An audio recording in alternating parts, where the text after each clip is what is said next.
দর্শক বন্ধু, home remedy চ্যানেলে আপনাদের সকলকে জানাই স্বাগত। বন্ধু, আমার এই পর্বে আজকে আমি তুলসী গাছের টোটকা আপনাদের সামনে শেয়ার করব।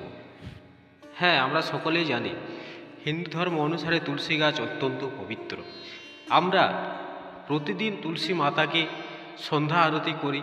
প্রতিদিন অনেকের বাড়িতে তুলসী মাতাকে জল অর্পণ করে থাকেন, তুলসী মাতার পুজো করে থাকেন। কিন্তু আপনি সঠিকভাবে কি সেই কাজ করেন?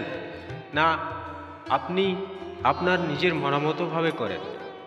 তাহলে চলুন আজকে আমি সেই জ্যোতিষশাস্ত্র বা বাস্তুশাস্ত্র অনুসারে সেই তুলসী গাছকে জল দেওয়া, তুলসী গাছের সেবা করা, তুলসীকে কিভাবে আমরা তুলসী মাতার সেবা করব, সেই বিষয় নিয়ে আমি কয়েকটি টোটকা আপনাদের সামনে শেয়ার করব। মনে করা হয় তুলসী গাছে স্বয়ং লক্ষ্মী ও নারায়ণের বাস। সেই কারণে তুলসী গাছকে গৃহস্থ বাড়িতে রেখে প্রতিদিন পুজো করার বিধি আছে। আমাদের সকলেরই আমরা জানি যে তুলসী গাছে মাতা লক্ষ্মী এবং নারায়ণের বাস।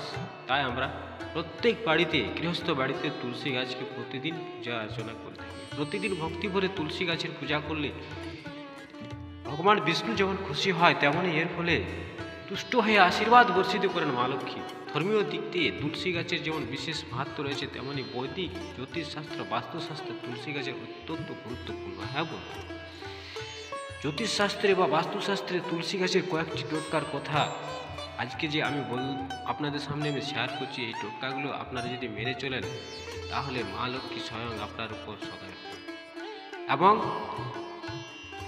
ধনসম্পদের দেবতা কুবের দেব আপনার প্রতি প্রসন্ন হবে।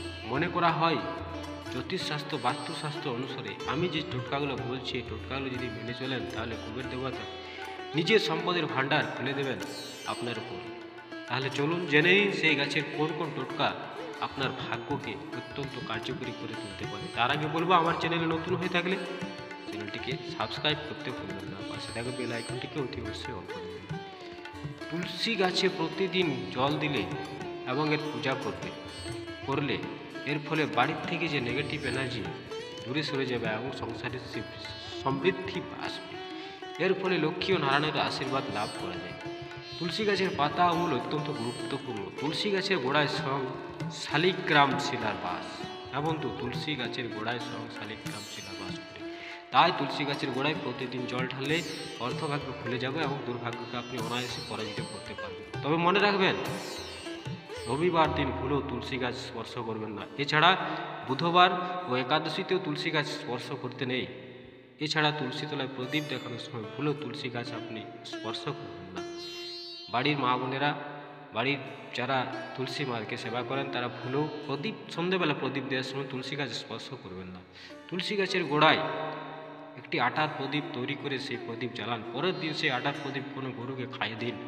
তুলসী গাছের পূজা করার সময় ওম নমঃ ভগবতে বাসুদেবায় নমঃ মন্ত্র জপ করুন।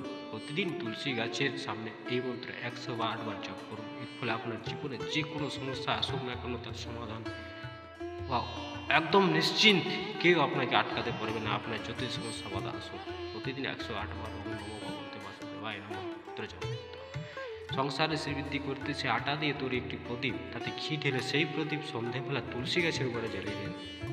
এর মধ্যে 1 চিমটি হলুদ দিয়ে তুলসী গাছের গোড়ায় রেখে দিন। তবে মনে রাখবেন, ওই প্রদীপ যেন উত্তর দিকে মুখ করে জ্বালানো হবে।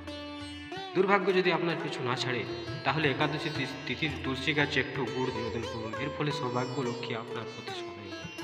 বন্ধু, এই ধরনের টোটকা পেতে বা এই ধরনের ভিডিও পেতে আমার চ্যানেলকে অতি অবশ্যই ফলো করে থাকবেন। ভিডিওটি ভালো লাগলে অতি অবশ্যই একটা লাইক, শেয়ার, কমেন্ট করতে ভুলবেন না।